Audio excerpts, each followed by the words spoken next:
चालण्याचा पाया, चालण्याचे बळ, विचाराची कळ, तुकाराम तुकाराम.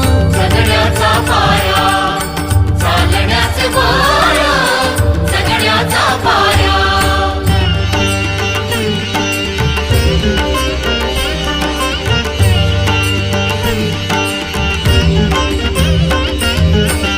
शब्दांचे इमान, अक्षरांचे रान, शब्दांचे इमान, अक्षरांचे रान, अभंगाचे पान.